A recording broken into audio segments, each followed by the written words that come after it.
jigjiga waa magaalo ifaysa oo si joogto ah ugu tallaabsanaysa horumar dhinacyo badan ah. magaalada oo si xowli ah u kobcaysa ayaa marag u ah inay tahay muraayad ka turjumaysa mustaqbalka ifaya ee bulshadeenna. waddooyin cusub, dhismayaal qurux badan, adeegyada casriga ah ee kahana qaaday ayaa ka dhigaya inay tahay meel u diyaarsan inay noqoto xarun muhiim ah oo isku xirta ganacsiga, dhaqanka iyo horumarka deegaankeenna. horumarkan waa mid aan si fudud ku iman ee waxaa dhabarku u ritay wakaalado iyo hay-ado si hagar la'aan ah ugu shaqeeya, kuwaas oo ay ka go'an tahay in ay xaqiijiyaan mustaqbal wacan oo bulshada u horseeda isku filnaansho iyo horumar waara. mid ka mid a mashruucyada ugu muhiimsan ee haatan guusha laga gaaray waxaa ka mid ah hirgelinta nidaamka casriga ah ee kadastarka oo 2 sane ee u dambeeyey si hufan loo waday. mashruucan oo uu hogaaminaya maareeyaha guud injineer guuleed maxamed ayaa maraya heer wax ku ool ah, taas oo caddayn u ah dadaalka ballaaran ee wakaaladda horumarinta iyo maamulka dhulka ay ku bixisay in la hubiyo in dhulka magaalada Jigjiga si sax ah loo cabiro loona diiwaangeliyo. bulshaduna waxay marag u tahay ka go'naanshaha wakaaladda ee fulinta waajibaadka bulshada ka saaran, iyadoo had iyo habeen u taagan si loo gaaro horumar waara oo looga hortago murannada iyo dhibaatooyinka la xiriira lahaanshaha dhulka. dhulku waa hantida ugu weyn ee bulshadeenna haysato. waa meesha aan ku noolnahay, ku shaqaysanno oo mustaqbalkeennana ka dhisanno. laakiin sidee baan u xaqiijin karnaa in dhulkeennu si saxa loo cabiray loona diiwaangeliyey? taasi waxaa kuu suurtagelin nidaamka casriga ah ee dhulka iyo lahaanshihiisa ee loo yaqaana kadastarka. waa hab lagu diiwaangelinayo, lagu qoro, lana maamulo macluumaadka dhulka si loo xaqiijiyo lahaanshaha iyo cabirka xuduudaha iyo isticmaalka dhulka si nidaamsan oo casri ah. nidaamka casriga ah ee kadastarka waa hab cusub oo lagu maamulayo laguna diiwaangelinayo lahaanshaha dhulka si loo xaqiijiyo in dhul walba uu leeyahay lahaansho sharci ah, xuduudiisa ama soodintiisana si cad loo yaqaan. mashruuca kadastarka wuxuu muhiimad gaara u leeyahay horumarka magaalada, maadaama uu xaqiijinayo in dhul kasta si saxa loo diiwaangeliyo, weliba si waafaqsan cabirka saxda ah ee baaxadda dhulka, loona diiwaangeliyo iyadoo loo adeegsanayo nidaamka casriga ah ee kaydka xogta dhulka ee wakaaladdu ugu diyaarisay. waa mid casriyeysan oo u suurtagelin muwaadinka in xogtiisa loo kaydiyo isagoo si fudud u heli kara goorta loo baahdo. horraantii guud ahaan dalka waxaa loo isticmaali jiray diiwaangelin waraaq ah, taasoo sababtay dhibaatooyin badan. waxaa dhici jirtay in xujadihii dhulalka la waayo ama cid kale ku samaysato wadda aan habboonayn, taasoo keentay khilaafyo badan. laakiin hadda nidaamka casriga ah ee kadastarka wuxuu xal u noqon doonaa dhammaan dhibaatooyinka la xiriira dhulka ee bulshada la soo darsa. haddaba waa maxay faa'iidooyinka uu kadastarku u leeyahay bulshada?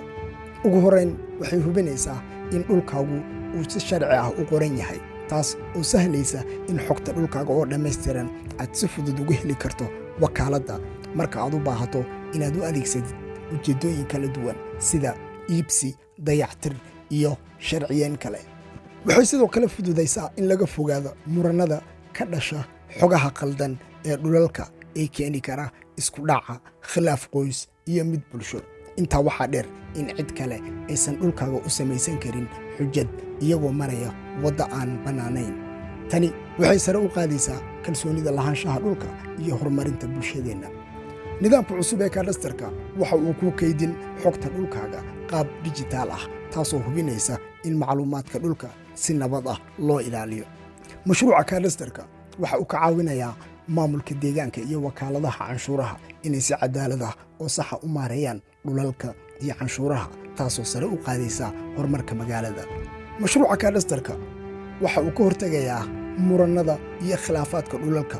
waxaa hore u dhacay in dad badan ay ku murmaan lahaanshaha dhulka sababo la xiriira xujada la waayey ama si khaldan loo sameeyey. nidaamkan cusub waxa uu hubinayaa in dhul kasta si saxa loo cabiro loona diiwaangeliyo iyadoo macluumaadka lagu kaydinayo hab dijitaal ah. wuxuu xal waara u noqonayaa muranka xuduudaha iyo soodinta dhulka, kala duwanaanshaha cabirka dhulka iyo xogta aan saxda ahayn, arrimaha oo ah dhibaatooyinkeena muran badan. nidaamka kadastarka waxa uu suurtagelin xal waara oo ay ka mid tahay iswaafajinta cabirka saxda ah ee dhulka iyo xuduudiisa sharci. dabuubta oo kooban waxaynu wada ognahay in muddooyinkii u dambeeyey magaalada Jigjiga ka socday qorshaha ay wakaaladda horumarinta iyo maamulka dhulka ku dardargelinaysa nidaamka diiwaangelinta casriga ah ee dhulka iyo lahaanshihiisa ee loo yaqaan kadastarka. isla markaana wareegga koowaad laga dhaqangeliyey 4 xaafadood ay kala ah 5aad 6aad 7aad iyo xaafadda 10aad ee maamulka magaalada Jigjiga. waxaa la soo gabagabeeyey diiwaangelintii lahaanshaha dhulka ee xaafadda 5aad iyo 10aad iyadoo la wada sugayey natiijooyinka diiwaangelinta.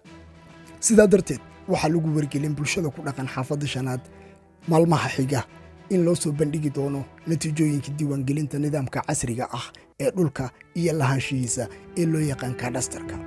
haddaba waa maxay natiijada diiwaangelinta ee ay bulshadu sugayso? 3 bilood ee u dambeeyey wakaaladda horumarinta iyo maamulka dhulka ayaa ku howlaneed xaqiijinta in ay iswaafaqsan tahay baaxadda dhulka iyo cabirka dhulka ee xujada la diiwaangeliyey ee 4 xaafadood, taasi oo u suurtagelin muwaadinka in loo diiwaangeliyo xujada cabirka saxda ah ee baaxadda dhulka si casriyeysan oo dijitaal ah. cidda ay xujadoodu waafaqsan tahay cabirka baaxadda dhulkooda waxaa lagu wargelin in ay iswaafaqsan tahay. dhanka kale cidda ay iswaafaqsanayn waxaa lagu wargelin doonaa ama loogu soo qori doonaa warqadda ogeysiiska isma waafaqsana, taasi oo macnaheedu yahay in cabirka ku xusan xujadda ay ka weyn tahay ama ka yar tahay baaxadda saxda ah ee dhulka uu muwaadinku leeyahay. maalmaha xiga waxaa la shaacin doonaa natiijooyinka diiwaangelinta dhulka iyo lahaanshihiisa ee xaafadda 5aad, waxaana lagu shaacin doonaa 3 goobood oo kala ah xarunta maamulka xaafadda 5aad, maamulka magaalada Jigjiga ama dowladda hoose, iyo weliba bogga Facebooka ee shabakadda isgaarsiinta ee wakaaladda horumarinta iyo maamulka dhulka ee magaalada Jigjig. haddaba waxaa lagu wargelin bulshada ku dhaqan xaafadda 5aad in ciddii aan ku jirin liiska la shaacin doono aysan iswaafaqsanayn cabirka ku xusan xujadda oo ay ka weyn tahay ama ka yar tahay baaxadda saxda ah ee dhulka uu muwaadinkaasi leeyahay. sidaa darteed cidda aysan iswaafaqsanayn xujadda iyo baaxadda dhulkiisa waxaa la siin fursad kale oo uu ku sixi karo in xujadiisa loogu qoro cabirka saxda ah ee baaxadda dhulkiisa, looguna diiwaangeliyo nidaamka casriga ah ee kadastarka oo ah hab dijitaal ah oo wax ku ool ah. taasina waxaad kala xiriiri kartaa guddiga cabashada u qaabilsan ee wakaaladda horumarinta iyo maamulka dhulka.